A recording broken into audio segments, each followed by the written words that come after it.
The Adventures of Alice in Wonderland by Lewis Carroll, book review. So you can probably hear it in my voice already. I'm still working through this cold, so just bear with me. I'm going to try and plow on ahead in this video anyways. So The Adventures of Alice in Wonderland, this is one of those books that everybody knows about. And whether you've actually read it or not, I suspect, in fact, I know for a fact that you're vaguely familiar with the premise of this book. In fact, maybe even more than vaguely familiar. Maybe you've even seen a movie version of it or read an abridged version of it.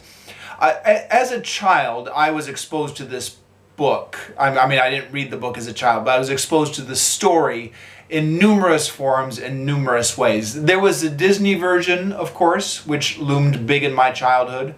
But I was also exposed to it various times in schools. I think we had to read a abridged or simplified version of it at some point in grade school. Went and saw a play based on Alice in Wonderland when I was in 4th grade. Like, you know, this was a school excursion. The whole class went out for it. We had the Fisher-Price comic book and cassette of Alice in Wonderland. This was part of the Fisher-Price Classics series. So I was definitely getting a lot of exposure to this story as a child, and I never really liked it, to be honest. I like the Disney version. Disney always has a special place in my heart. But the general story or the general idea of Alice in Wonderland, I never really liked as a kid. For a few different reasons. One, it was all a dream. And I hated stories that were all a dream. I still am not wild about them. And it was very episodic. Alice would just encounter kind of one nonsensical situation, and then she would move on and encounter another nonsensical situation. There was no real sense of anything building to a climax.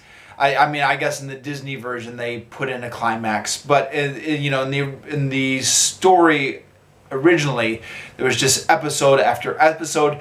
There was no real stakes or sense that Alice was in danger at any point. Alice was definitely getting very annoyed by the characters in Wonderland and the very literalistic interpretation they would have of all the words in the English language. But yeah, not a sense of danger or a sense of stakes. And there's a lot of punning and wordplay and language humor going on here, which I think is largely lost on children, or at least it was on me. I didn't appreciate it, even to the sense I got it. I didn't really find it very funny. And yeah, even as an adult, kind of reading this now, there are several groaners in here, kind of really bad puns. For example, let me give one here.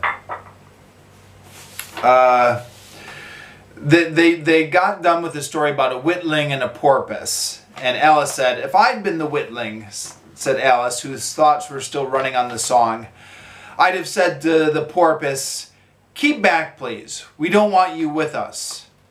They were obliged to have him with them," the mock turtle said. "No wise fish would go anywhere without a porpoise." "Wouldn't it really?" said Alice in a tone of great surprise. "Of course not," said the mock turtle. "Why, if a fish came to me and told me he was going on a journey, I should say, 'With what purpose?'" "Don't you mean purpose?" said Alice. "I mean what I say," the mock turtle replied in an offended tone. Yeah, so that, in my opinion, that bad pun was not really worth all the setup that they gave it there. And there's a few groaners like that running through this book. But anyways, reason I picked it up and reason I decided I was finally going to read this is because I've been doing a degree in applied linguistics. And references to Alice in Wonderland or Lewis Carroll pop up in just about every book you read on linguistics. I'm exaggerating only a little bit, actually. They don't pop up in literally every book on linguistics, but at least half. At least half of the books on linguistics make some sort of reference to Alice in Wonderland or Alice Through the Looking Glass, or some sort of reference to the works in Lewis Carroll. For example, here's a book I reviewed recently on this channel, The Language Instinct by Steven Pinker. He makes several references to Alice in Wonderland, including this one. This is a quote from Alice in Wonderland that Steven Pinker uses in his book to illustrate a certain point. "I proceed," said the mouse. The mouse is telling a story here about the conquest of England. "Edwin and Morcar, the Earls of Mercia and Northumbria, declared from him, and even Stigand, the patriotic Archbishop of Canterbury, found it advisable." "Found what?" said the duck. "Found it," the mouse replied rather crossly. "Of course you know what it means." "I know what it means well enough when I find a thing," said the duck. "It's generally a frog or a worm. The question is, what did the Archbishop find?" Well, what did the Archbishop find indeed? Steven Pinker uses that quotation from Alice in Wonderland to illustrate one of the idiosyncrasies of English syntax, namely it as a dummy object here. So when the Archbishop found it advisable, the Archbishop didn't actually find anything. It's just that found has to have an object according to the rules of English syntax. So we create a dummy object, it, to go in its place. Now, the question that Steven Pinker was asking in his book, The Language Instinct, is when children are learning language, when children are learning English, why don't children have the same question that the literalistic duck did? You know, the duck is very confused that there's this dummy object after found. So the duck is like, well, what did he find? And Steven Pinker is like, that's actually a legitimate question. Why don't children get confused about that? And then he goes on to kind of use this to prove his point that language syntax is naturally inborn within the human brain. For more on that, you can read Steven Pinker's book. But that's just one way in which a linguist is using the wordplay or the language focus in Lewis Carroll to illustrate a rather serious linguistic point.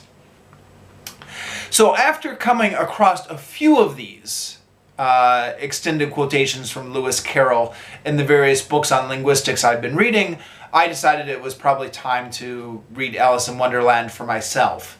Kind of. I actually did this by audiobook, which maybe was not the best way of reading the book, but I'll get around to that in a bit later. So, like I already said, a lot of puns, some of them quite clever, some of them groaners, a lot of language and wordplay. I didn't really fully realize until I started reading this book actually how much of it was based on wordplay. I mean, it's essentially just wordplay all the way through, which made me curious actually, because Alice in Wonderland is popular in a lot of different countries. I mean, when I lived in Japan, Alice in Wonderland was very popular in Japan. They had it translated into Japanese. It was called Fushigi na Kuni no Alice. Mysterious Land Alice.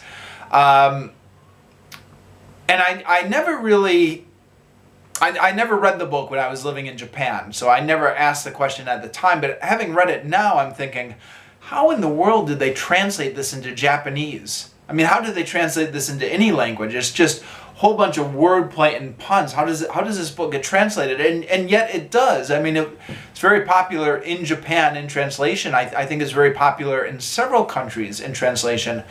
If anybody's ever read Alice in Wonderland in another language, let me know how they translated this book. I'd be very curious. Excuse me constantly sipping on this cup. I'm still battling this cold, so my voice gets a little bit hoarse.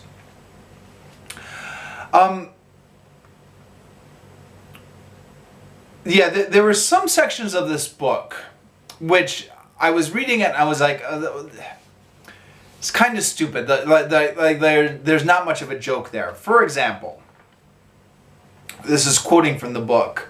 Alice is falling through the hole and she's trying to remember various things. And she said, "I'll try if I know all the things I used to know," said Alice.